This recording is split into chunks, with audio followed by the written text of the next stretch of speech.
तो साथियों नमस्कार। कल के समय में जैसा हमने आपको एक उल्टी प्रश्न रखी थी, जा मरने ते जग डरे। और इस चीज़ की जानकारी हमें है कि हमने भी इस शरीर संसार से मर जाना है। तो मरने के बाद लोग रोते हैं। रोने का कुछ अर्थ रहा होगा, शोक, चिंता, एक आदमी का अभाव। और शायद रोना इसलिए होता है, देखिए एक छोटी सी उदाहरण मैं लाता हूँ। श्री रामचंद्र जी महाराज ने बाली को मारा था, ठीक है। और बाली को जब मारा तो बाली की पत्नी तारा आई और वहाँ विलाप करने लगी। तो इनने उनको समझाया, जीव नित के ही लगी तुम रोबा, प्रगटे सोतन आगे शोभा, छित जल पावक गगन समीरा, पंच रचित ये अधम शरीरा। मान लो तू रोती है, मिट्टी पानी अग्नि हवा आकाश से निर्मित शरीर है, जो शरीर तो तुम्हारे सामने पड़ा हुआ। अगर शरीर में उस जीव के लिए रो रही है तो जीव तो नहीं था, वो मरता नहीं है। वहाँ के इतिहास को मैंने लाया, एक उदाहरण आपके सामने इसलिए रखा कि मरना जैसे हमें भी है, तो मरने वक्त रोना न आए, इसके लिए क्या करना होगा। तो इस संसार को अपना कह के मत जिए, इसको पराई समझ के जिए। संसार मेरी बपूती नहीं है। संसार में जितने दिन के लिए हमें इस मंच पर आने का अधिकार मिला है, उतना ही दिन इस संसार को जी के अगर निस्वार्थ भाव से हम इस संसार से जाएंगे तो शायद रोना किसी को नहीं आएगा। लेकिन होता क्या है, जीवन तो एक संकट है, जीवन एक प्रपंच है, दुनिया एक झाड़ झांखड़ है। इसमें उलझते हैं हम इतने पेंच पाँच से, जिनको कहा यह संसार कांटे की बारी, उलझ पुलझ मर जाना है। थोड़ी सी सही सलामत संसार में जीने के लिए कबीर का एक उद्घोष है, जा रहूं जग के नेहरा, जा मैं सोग संताप, बिना नेव के देव घरा, बिनु कह गिल के ईंट, काल भूत के हस्तनी, चित्र रच्यो जगदीश, काम अंध गज बसी परे, अंकुश सहियो शीस। इस संसार में खींचने के लिए हमें यही है लोभ, माया, लालच। बिना नेव के देवघर। एक मंदिर बनती है तो मंदिर बनने से पहले उसका नींव जो है वह बहुत मजबूत नींव होता है, ताकि बहुत दिन तक यह मंदिर खड़ा रहे। लेकिन यहाँ तो है कि इस मंदिर में नींव है, किस चीज़ पर आप खड़े हैं, चलते फिरते इंसान है। बिना नेव के देवघरा, अब बिनु कहगिल के ईंट। कहगिल कहते हैं मसाला को, जैसे ईंट और ईंट के बीच में मसाला होता है, उसको कहगिल बोला जाता है। तो बिनु कहगिल के ईंट। संसार में एक ऐसा जाल बना हुआ है। अब देखेंगे जंगल में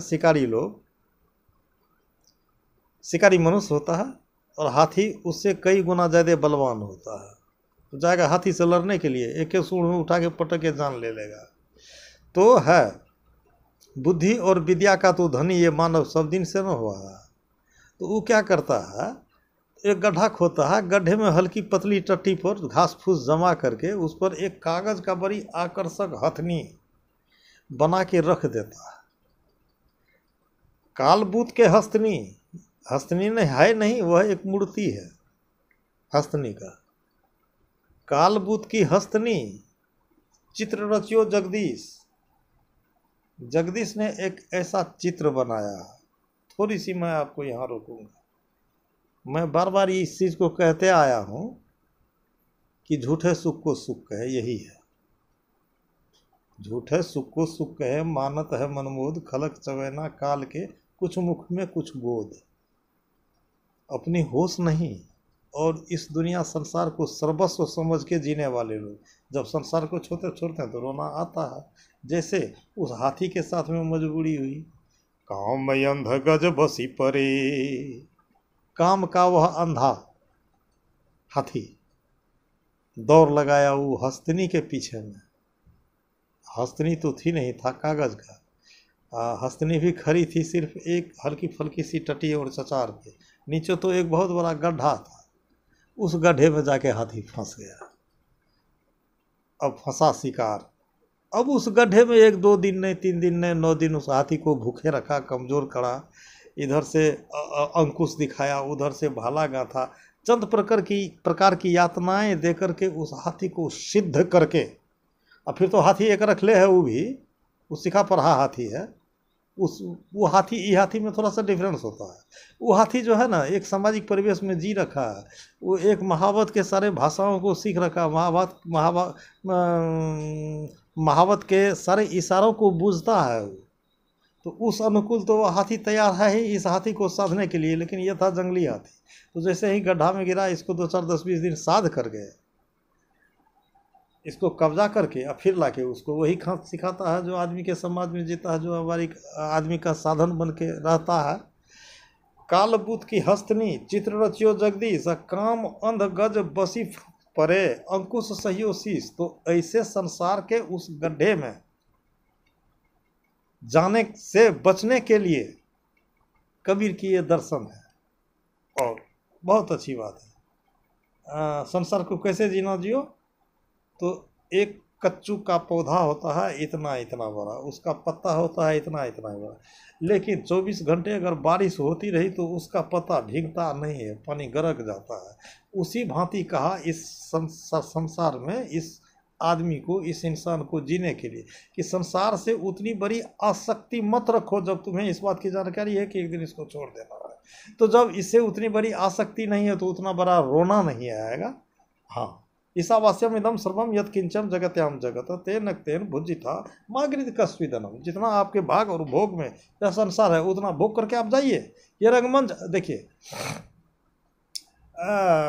नाटक के मंच पर किसी भी डांसर का, किसी भी एक्टर का घर नहीं होता है, घर उसका कहीं और होता है। सिर्फ अपनी कला को प्रदर्शित करने के लिए जिस ढंग से उस मंच पे आके नाटक खेलता है तो उसका मोरल और मुराद इतना ही बच जाता है किस नाटककार ने कैसा नाटक खेला, क्या एक्सेलेंट पार्ट खेला।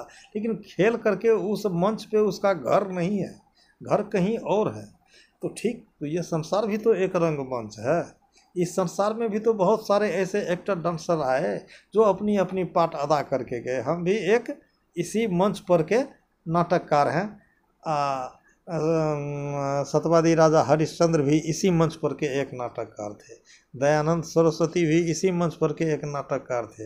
राजा राम मोहन राय भी, कितने का मैं नाम लूँ, इतने महापुरुष ने इस मंच पे नाटक करके गया है।